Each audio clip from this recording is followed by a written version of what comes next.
just want it. Can you see myself? Can you see myself? Can you see myself? The evolution of weapons follows two distinct trends. The quest to create bigger, more powerful killing machines, and what seems like the opposite. The design of smaller, lighter, and more mobile firearms.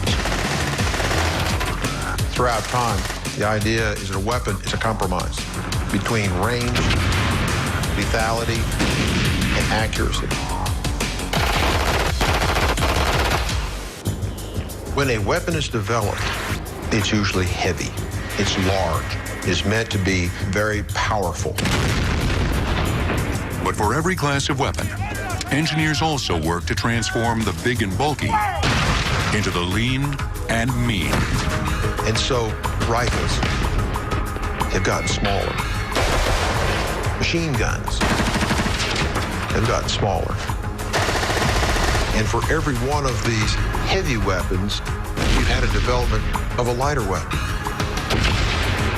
Tiny weapons can do things bigger firearms can't. They can be concealed and carried farther and faster. Soldiers with small, light weapons can carry more supplies and ammunition. And with a tiny handgun, spies and criminals can get away with murder. One tiny pistol developed in the 19th century became so notorious, it ushered in a whole new era of smaller guns. In 1865, a Derringer, a 6-inch pistol small enough to fit in a pocket, was used to commit one of the most shocking crimes in American history. We all know the story. A flamboyant actor named John Wilkes Booth snuck into President Abraham Lincoln's box at Ford's Theater. He fired at the president's head from point-blank range. But the reason Booth had to get so close to his target? The Derringer.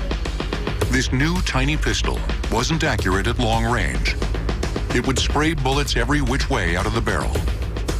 Today's Derringers may look a lot like the old ones, but they're very different inside. Cobra Firearms, located in Salt Lake City, produces about 1,500 tiny Derringers every week. This is the beginning of a gun right here. This is a barrel insert. We're going to put that important twist. The twist is called rifling, and it's one of the most important advancements in gun design. Small spiral grooves are cut inside the barrel. As the bullet travels through, it rides these grooves and begins to spin. When the bullet leaves the barrel, the spin continues, improving aerodynamic stability and accuracy. Keeps the centrifugal force of that bullet traveling in a single direction rather than it wanting to tumble throughout the air. First introduced in rifles, the process of rifling spread to other firearms, making them more accurate over longer ranges. The Derringer that shot Lincoln did have some rifling in its barrel, but that wasn't enough to make the gun accurate at short range. Early Derringers also had a flaw. The gun's barrel bores were larger than its bullets. The pistol used to kill Lincoln had a .44 caliber gun barrel, but the bullet was only .41 caliber. This mere 0.03 of an inch would cause the bullet to bounce around inside the barrel. Once it left the gun, there was no telling which direction the bullet would fly. Today, every Cobra Derringer features a rifled barrel insert with a tighter fit. Once the rifling is complete, the barrel insert is cast into the barrel. Now we've got a raw Derringer barrel. She's going to get mated up with her frame.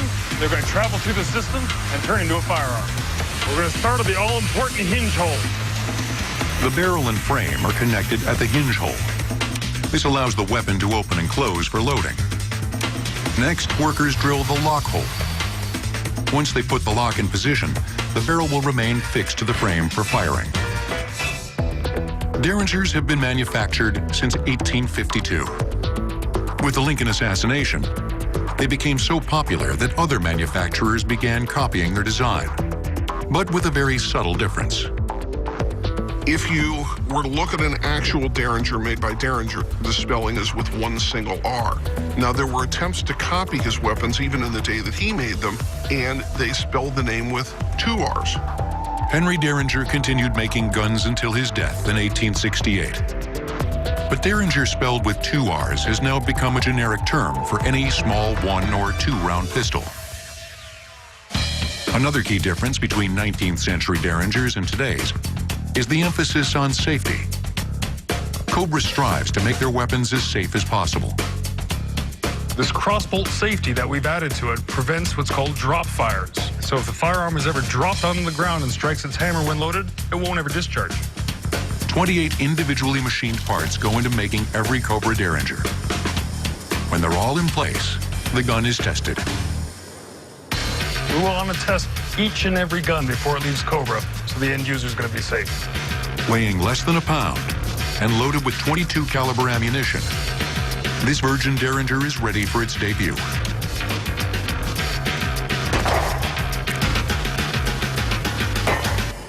Got him. From the start, the little Derringer appealed to a variety of gun toters. Gamblers could easily hide them up their sleeves, and they became a favorite of women looking for extra protection.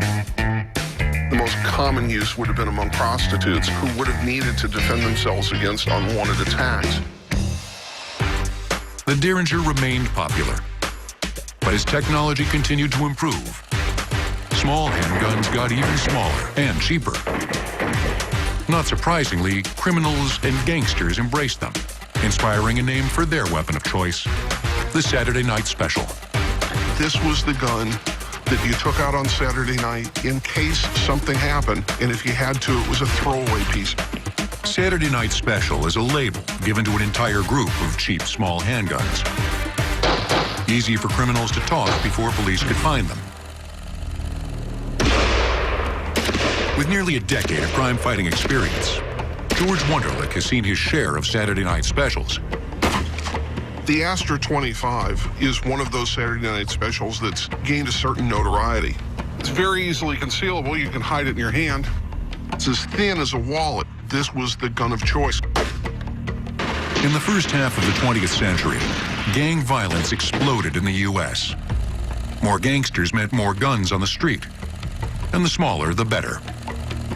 For criminal, concealment is vitally important because it allows you to both approach and retreat from a crime scene without really being able to be noticed. A small concealable weapon gives you the advantage of surprise. Another Saturday Night Special, the Rome RG-14, nearly took the life of another commander-in-chief. One of the most famous uses of a Saturday Night Special would have been the attempted assassination of President Reagan. And what we see here is a very small, very cheap .22 caliber revolver being used that nearly brings down the President of the United States. As these miniature pistols became more and more prevalent, the authorities stepped in to control them. The Saturday Night Special was actually outlawed from import or manufacture here in the United States. The government was compelled to get these tiny and inexpensive firearms off the streets. But it would take more than a new law to stop crime. Coming up, the police fight back with their own smaller weapons. In today's world, officers need a small, compact system. And the tank goes tiny. You're never really going to know what it's like to be visited by the Badger until it comes crashing through your wall. Next on Modern Marvels. We now return to tiny weapons on Modern Marvels. Tiny weapons are the go-to tool for criminals. They can hide them in a pocket, up a sleeve, or in the palms of their hands. Every year, tens of thousands of small handguns are used in crimes like robbery and murder. But fortunately for the cops and the rest of us, one small pistol helped level the playing field. As they used to say in the West, God did not make man equal. Colonel Colt did. Weapon maker Samuel Colt's pocket revolver gave police something they'd never had before. A pistol small enough to hide. We can now take that revolver and place it into a pocket. It's fully concealed, it's very handy, it's lightweight, and it has multiple shots. Colt's pocket revolver was the first revolver reliable and accurate enough to be adopted by police. Its secret? Superior design and manufacturing techniques. It was one of the first guns in America to really use interchangeable parts and a high level of accurate machining to make the weapon. The development of the Colt pocket revolver unleashed a variety of new, increasingly smaller pistols. Eventually, it ushered in a new style of policing: the hidden second firearm. It might be carried in an ankle holster, it might be carried in a pocket, but typically it's concealed in a place that's easily accessible, but not obvious. Officers call it a backup piece, or the last line of defense. And it keeps the bad guys guessing. A criminal is going to know that somewhere on that officer's body there's a backup weapon and they don't know where it is. Therefore, they can't take countermeasures to prevent its use. Backup pieces are usually quite small, often less than 6 inches in length. But when an officer wants to go tiny, he or she can turn to the .22 short. The .22 short mini revolver is the smallest production firearm being made today. This tiny gun is only 4 inches in length, and it weighs just 4 ounces. It can be hidden almost anywhere on the body, even in places that other guns you wouldn't even want to think about. Of course, criminals carry backup pieces too. Police officers must be ever vigilant for tiny concealed weapons. You must be absolutely thorough. When searching a prisoner, you also have to be looking out at all times for where the hands go. You never know when it could wind up on a weapon. The .22 short is the smallest weapon a policeman is likely to carry. But there's something else even tinier: the miniature pinfire pistol. Less than 2 inches in length, these miniguns are a favorite of collectors. The key to making the pinfire so tiny lies in the weapon's ammunition. Pinfire ammunition, it allows the ammunition to get almost insanely small. We're talking about ammunition all the way down to 2 millimeters. Advancements in ammunition also contributed to the trend towards ever smaller weapons. Once ammo changed from flint and powder muzzle-loaded systems to smaller self-contained metallic cartridges, pistols and rifles could get smaller too. The miniature ammunition in the pinfire actually fires, but this gun shoots flares and blanks rather than bullets. At that point, you're not talking about a firearm. You're really almost talking about a toy or a model. Pistols aren't the only weapons with miniature models. Even machine guns have gotten tiny. When SWAT teams need a weapon with devastating firepower, they turn to this mini machine gun. Developed by Belgian manufacturer FN Herstal. Holding. The compact P90 is under 20 inches long and weighs less than 6 pounds. Operators love its small ergonomic design and its versatility in close quarters. During our training scenario, we were really working on shooting in close proximity to one another. A lot of times in close quarter battle, you're very, very close to your teammate, and you have to practice that in a real live fire scenario. SWAT Commander Ricky Thomas frequently faces life-threatening situations in tight spaces. P90 is rounded. It has rounded contours. It doesn't get caught on your buckles, and it doesn't get caught on your gear. It keeps you from getting snagged and hung up. To create the compact P90, engineers at FN Herstal adopted the bullpup design. What the bullpup does is take this same length of barrel and receiver, and by moving it back in the stock, it gives you the same efficiency and the same accuracy in a shorter and lighter package.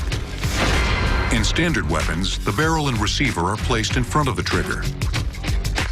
In the bullpup, the action is moved to the rear of the weapon, behind the trigger. This allows the barrel to sit further back in the stock, reducing the overall length of the weapon. Unlike the compact submachine gun, which uses 9mm pistol ammo, the P90 fires a more accurate 5.7mm round, capable of piercing body armor. The round that's fired out of the P90 is designed to tumble upon impact. Projectile enters the soft tissue, travels 1 to 2 inches. At that point, the front of the projectile starts slowing down, the rear is still going faster. As it's turning, you get the permanent wound cavity from here to here, with the nose of the projectile facing the entrance wound, resting 8 inches into the body. And the P-90 fires fast, unloading 50 rounds in less than 4 seconds. They're extremely controllable rounds. Everything stays on target, on the suspect. You're not spraying and praying the area. Machine guns are designed to send powerful rounds continuously at high speed. The first versions, developed in the 1860s, were big and powerful, all right, but difficult to move. It was more of a defensive weapon because it was not mobile. It could not be carried forward. These massive death machines were placed in key positions to defend territory. But it didn't take long for designers to develop a smaller version. The Browning automatic rifle. In its original form, this weapon weighed less than 16 pounds, had a 20-round magazine. One soldier could easily carry it forward and have a fully automatic weapon. The Browning revolutionized warfighting. Instead of hanging back, the machine gun could now go on the offensive. You actually use it to help you take the enemy's positions. This transition really gives us a second wave of machine gun development. Today's P-90 is the culmination of more than 100 years of machine gun technology, providing maximum firepower in a compact, maneuverable design. Is advantageous in the close quarter battle situation. You have a 50-round, high-capacity magazine firing a high-velocity round. What that gives you is the ability to put lethal force on target in a very short distance. Roll. Coming up, take a crash course on a tiny bomb. The shrapnel is going to get you. Going to just rip you to shreds. Boom. And rifles get smaller and nastier. Lighter than most weapon systems out there. It's a great weapon overall. During World War II, Allies smuggled thousands of tiny liberators into enemy territory. These pistols were meant for civilians who didn't have weapons, equipping them to kill an enemy soldier and take his more powerful gun. Tiny weapons will return on Modern Marvels. We now return to tiny weapons on Modern Marvels. For centuries, the rifle has been the main weapon for warfighters. It may not be tiny, but its range, accuracy, and power have made it crucial to success in battle. But as fighting styles have evolved, from firing in organized ranks to hide, shoot, and move guerrilla warfare, the rifle has gotten smaller too. Today, U.S. forces rely on the compact, maneuverable assault rifle. The current version is the smallest and lightest ever deployed.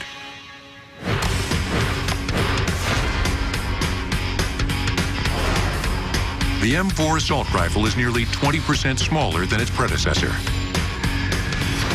Today I'm carrying the M4 Carbine. It's a gas-operated, air-cooled, semi-automatic weapon. Shoots a 5.56 millimeter round. Fires from the semi or 3-round burst. Today at Fort Benning, Georgia, Sergeant Inkenbrandt and his squad are learning to master this 30-inch, 6.5-pound assault rifle. It enables me to get out of vehicles quicker, more efficiently. You can enter and clear rooms a lot quicker. For the last 150 years, engineering and technological advancements have helped shrink the rifle. From the long, bulky musket to the M4. By World War I, they had wonderful bolt-action rifles. Fired rather rapidly and were very accurate, but could not lay down that withering fire that a semi-automatic or a full automatic battle rifle or assault rifle could. The game-changing predecessor of the M4 was the semi-automatic M1 rifle of World War II. For the first time, troops didn't have to manually reload their rifle after every shot. The M1 gave birth to a new fighting style: fire and maneuver. Battle rifles with fast, accurate firing allowed half the team to lay down suppressive fire. All the rest of them could move forward in rushes from one covered position to another. The M1 was the first semi-automatic rifle that a single warfighter could carry on campaign. Once the weapon is fired, the expanding gases from the bullet are diverted into a cylinder, where they meet a piston and an operating rod. The gas pushes the operating rod toward the rear, This action rotates the bolt and ejects the spent cartridge as a fresh round loads into the chamber. With the success of the M1, all troops were assigned semi or fully automatic rifles. In the 1960s, an even smaller and lighter version appeared, the M16. The M16 is much lighter than anything we've had before. The cartridge has been downsized from 30 caliber to 22 caliber. We're allowing men to go farther, faster with the weapons that they have.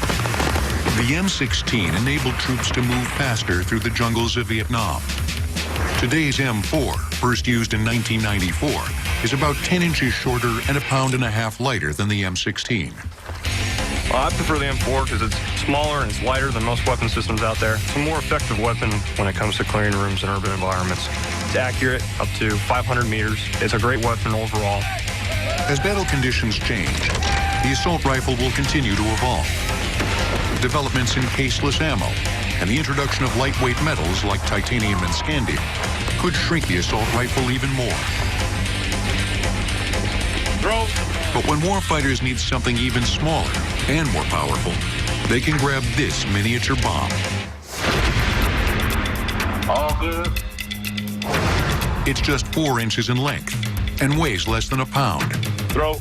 But today's M67 fragmentation grenade has a kill radius of 5 meters and inflicts serious casualties up to 15 meters away. The grenade gives warfighters a bomb tiny enough to throw. Grenades have the ability to do things that no other weapon does because they explode in every direction. You can take out an enemy 360 degrees around the device. And grenades do things that larger bombs can't. Because they're so small, an individual soldier can carry several at once. And while larger bombs must be dropped from planes, the grenade just needs a trained warfighter. First thing I want you to do is I want you to take the hand grenade off your vest. Using this handy bomb in battle has its share of risks.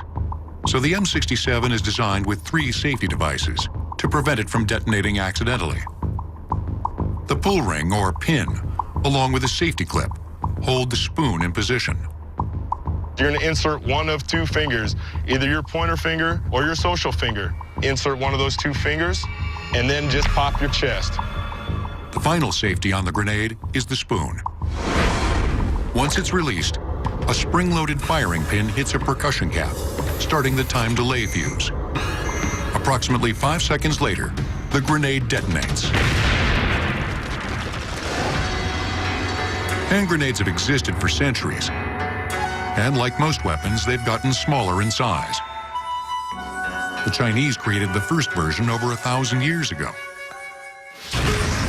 8th century Greeks and Romans packed Greek fire, a highly flammable liquid, into stone and ceramic jars. When tossed, the jars would explode, and the liquid would burn anything it touched. Even water couldn't squelch the flames.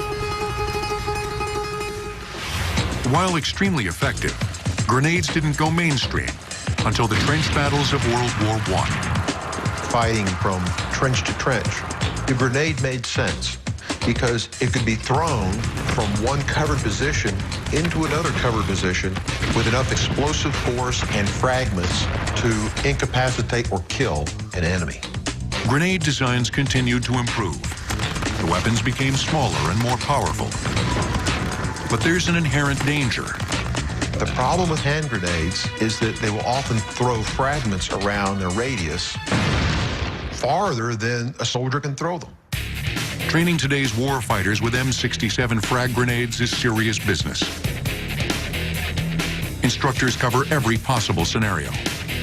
We're going to go over some things that have happened, may happen, or could happen while you're here in the live bay. Pit NCL will sound off with, prepare to throw. Prepare to throw. No. Prepare to throw. No. Gentlemen, what happened with that soldier throwing the grenade? He froze up. He froze up. If that happens in our pit, Pit NCL will reach across, make 10 points of contact with the hand grenade, sweep away the non-throwing arm, take you to a knee.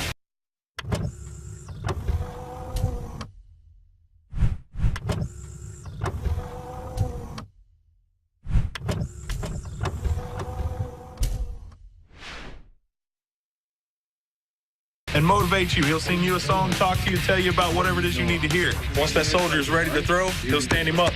We'll continue training. Freezing up in the grenade pit is only one problem the instructors face with new recruits. Pit NCO will sound off with throw. Gentlemen, what just happened at that point?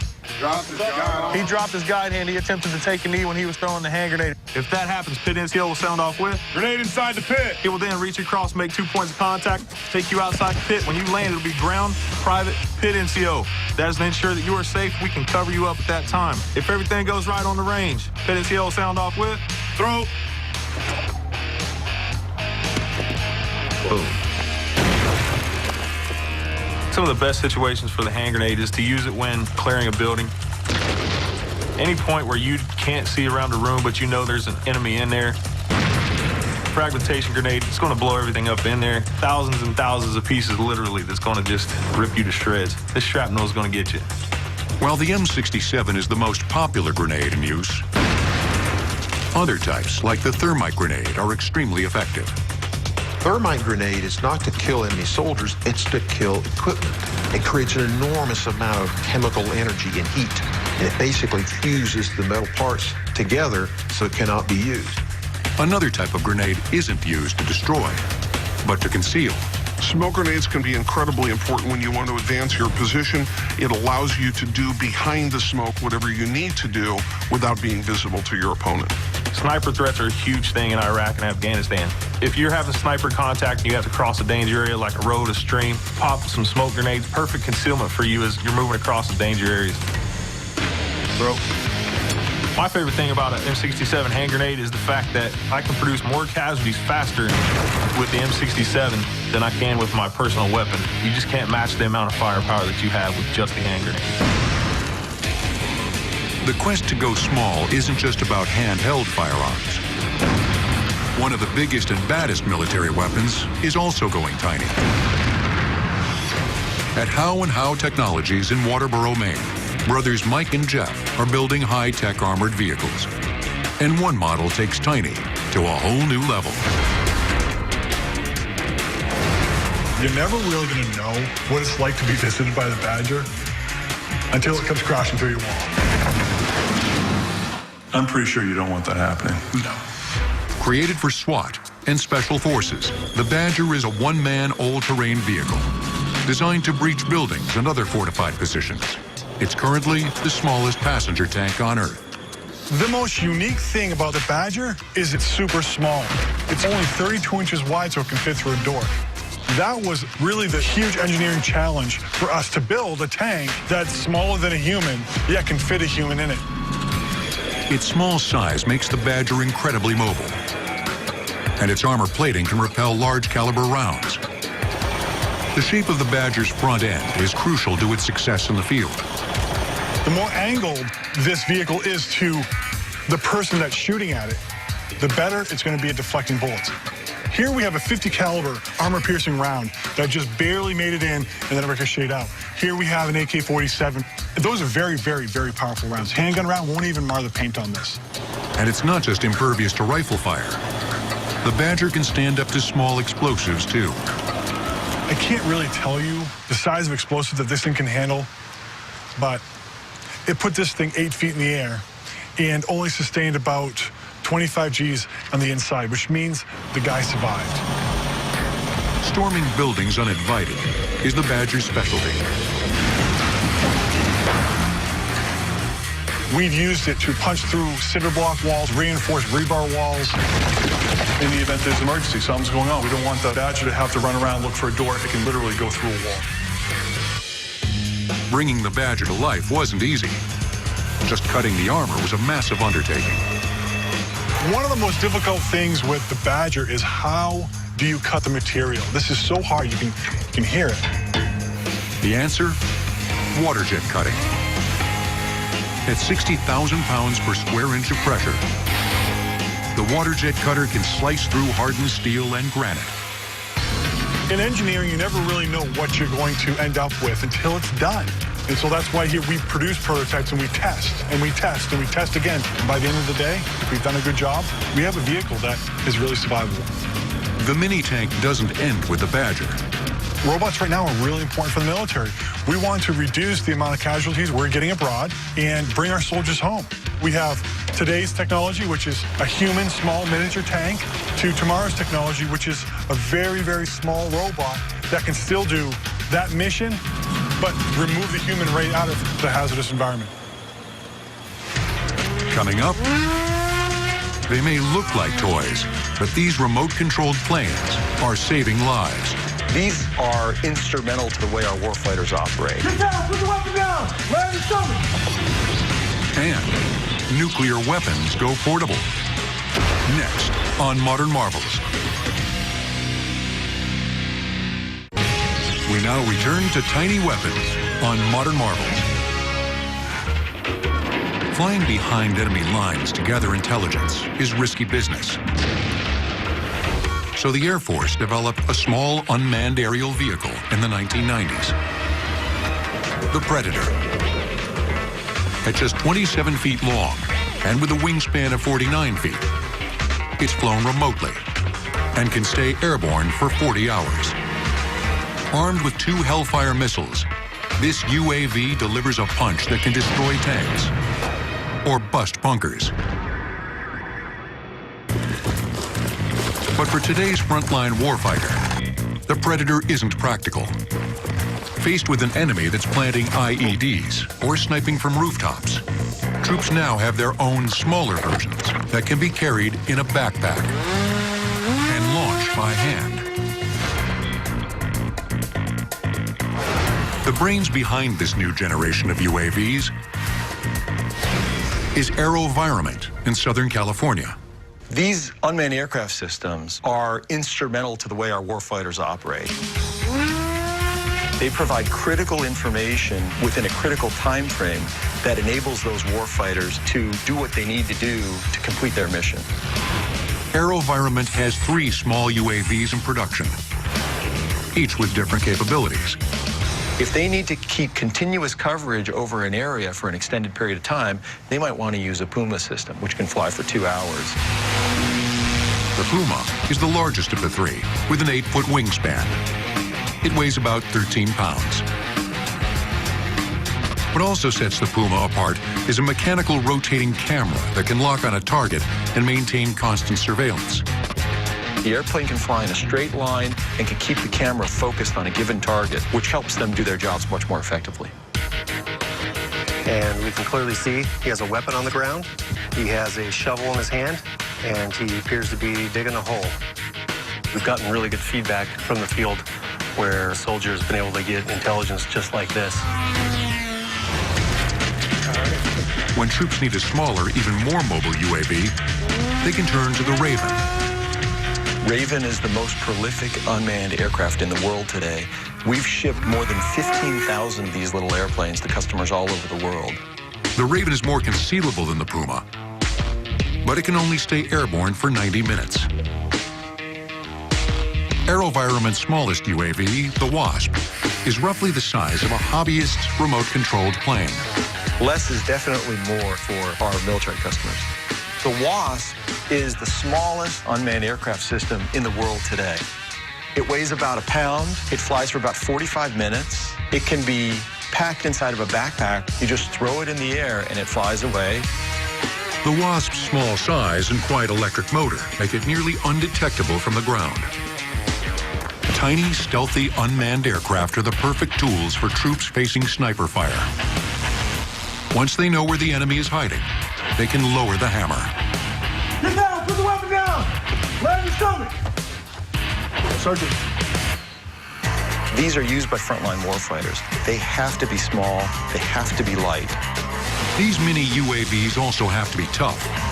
There have been cases where insurgents had actually hit these aircraft, put a hole in a wing, and when they bring it back, they can just take a roll of duct tape and put it on, tape it up, and send it right back out in the air. The biggest beating can come on landing. So the UAVs are built to break apart upon impact. Kevlar is a material that we use to ensure the strength and the lightness of these aircraft. When you see the kind of beating these take out in the field, you'll understand why we need to make sure this is very, very durable. But the pieces don't break. The troops can actually snap them back together. government has one more UAV in development that can deliver a blow of its own. We've also been developing a totally new kind of a system, which is actually more like a munition than an unmanned aircraft system, and we call that the Switchblade. The tiny Switchblade is fired from a launch tube on the ground. As the plane approaches its target, the onboard explosive is armed. The Switchblade then flies into that target and detonates, taking out that target and removing the threat. While the Switchblade will deliver a small, precise payload, the goal of a nuclear bomb is to unleash as much destruction as possible. During the Cold War, the United States and the Soviet Union raced to build ever bigger bombs and missiles, weapons capable of wiping out entire cities. But we also thought small. In the 1950s and 60s, the Soviet invasion of what was then West Germany seemed very possible. The United States wanted a weapon that could stop the Soviets cold. So they created miniature nuclear bombs. The United States military in the 1950s actually developed an atomic recoilless rifle, kind of like an atomic bazooka. It was nicknamed the Davy Crockett. When you start to miniaturize atomic weapons, they become tactical. They can actually be used for the first time on the battlefield, and that completely changes the equation. The Davy Crockett carried the lightest nuclear warhead on record, the W-54. At 11 inches in diameter and weighing 51 pounds, the W-54 was small and light enough to be carried by one man. Had a tripod, you could download it or actually fire it from the Jeep itself. The Davy Crockett's range was about 2 miles. And so, depending on the power of the warhead and the direction of the wind, the operating team could be in danger.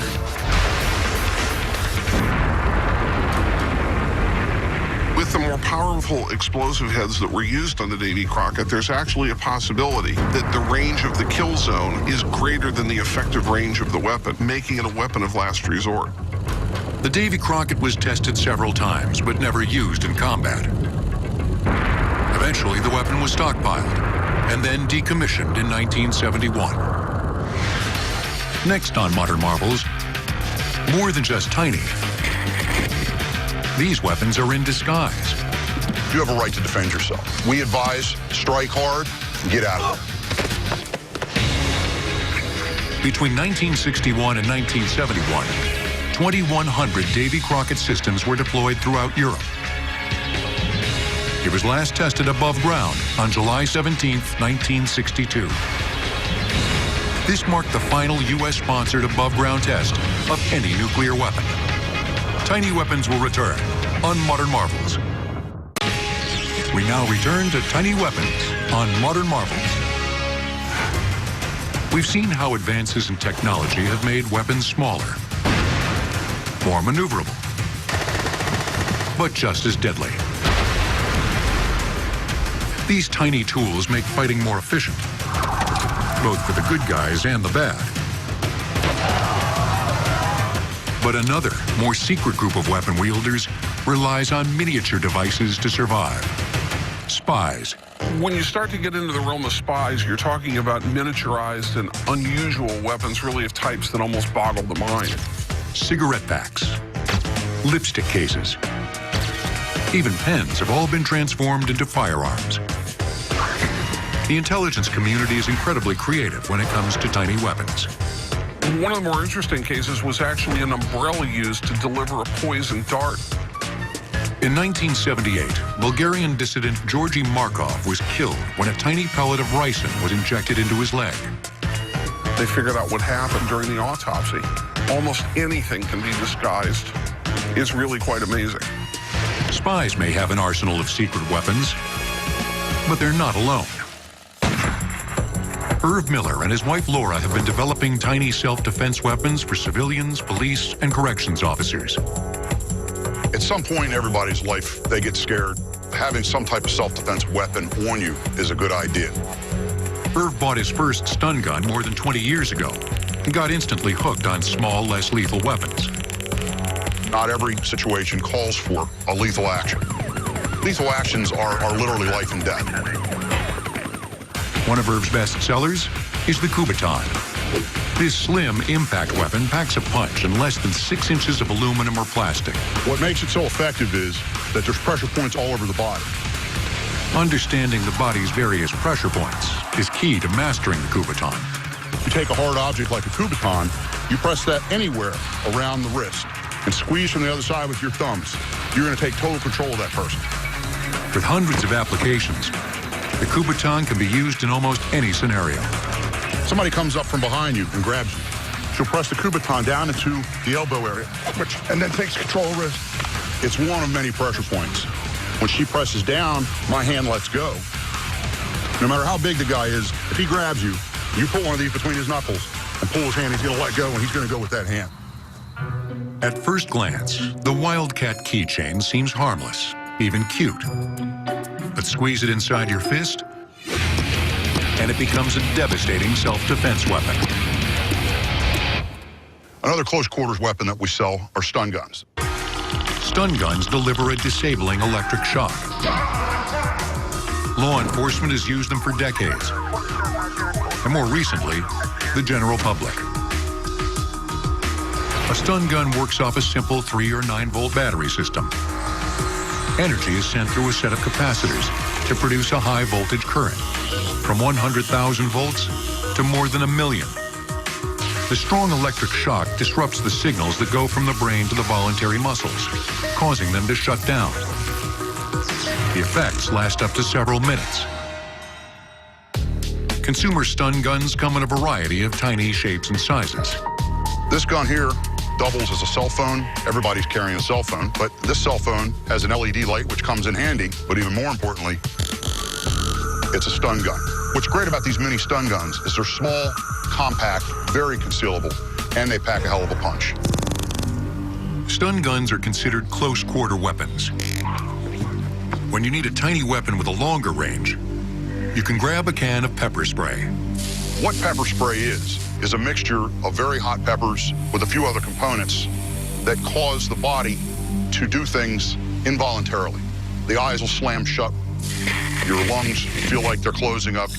Your airways and mucous membranes start to swell. It takes the fight right out of somebody. The hot pepper in Irv's pepper spray is rated at 2 million Scoville heat units. That's 400 times hotter than a jalapeno pepper. But Irv sells an even more powerful pepper spray. We call it Black Label, Special Tactical Ops. And what this is for is worst case scenarios. So we already have a really nasty pepper spray to begin with. Then you add 2% tear gas. That combined with pepper is totally for a respiratory takedown. Tactical teams can hit them with the Black Label and pretty much incapacitate someone within a half a second or so. Working with police and civilians, Irv believes that using less lethal force is the first step in any physical confrontation. Nobody wants to take a life.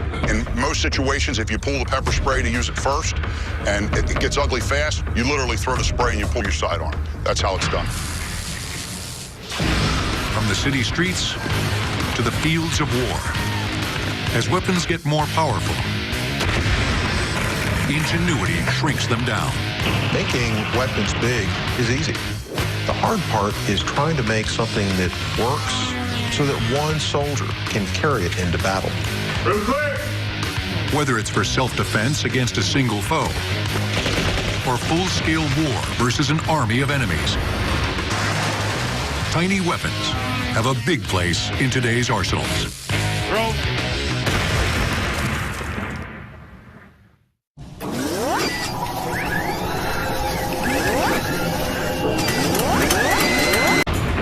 But for every class of weapon, engineers also work to transform the big and bulky into the lean and mean. And so rifles have gotten smaller. Machine guns have gotten smaller. And for every one of these heavy weapons, we've had a development of a lighter weapon. Tiny weapons can do things bigger firearms can't. They can be concealed and carried farther and faster. Soldiers with small, light weapons can carry more supplies and ammunition.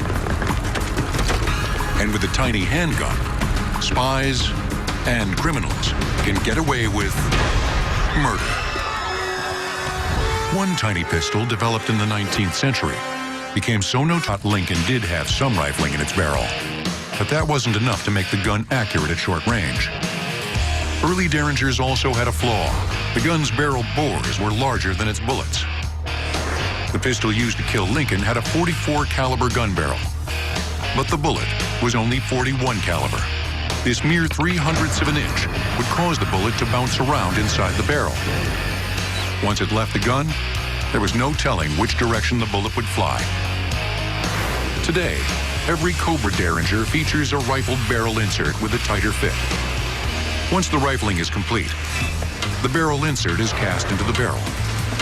Now we've got a raw Derringer barrel. She's going to get mated up with her frame. They're going to travel through the system and turn into a firearm. We're going to start at the all-important hinge hole. Victorious, it ushered in a whole new era of smaller guns. In 1865, a Derringer, a 6-inch pistol small enough to fit in a pocket, was used to commit one of the most shocking crimes in American history. We all know the story. A flamboyant actor named John Wilkes Booth snuck into President Abraham Lincoln's box at Ford's Theater. He fired at the president's head from point-blank range. But the reason Booth had to get so close to his target? The Derringer. This new tiny pistol wasn't accurate at long range. It would spray bullets every which way out of the barrel. Today's Derringers may look a lot like the old ones, but they're very different inside. I just want it. Can you see myself? Can you see myself? Can you see myself? The evolution of weapons follows two distinct trends. The quest to create bigger, more powerful killing machines, and what seems like the opposite. The design of smaller, lighter, and more mobile firearms. Throughout time, the idea is that a weapon is a compromise between range, lethality, and accuracy. When a weapon is developed, it's usually heavy, it's large, it's meant to be very powerful.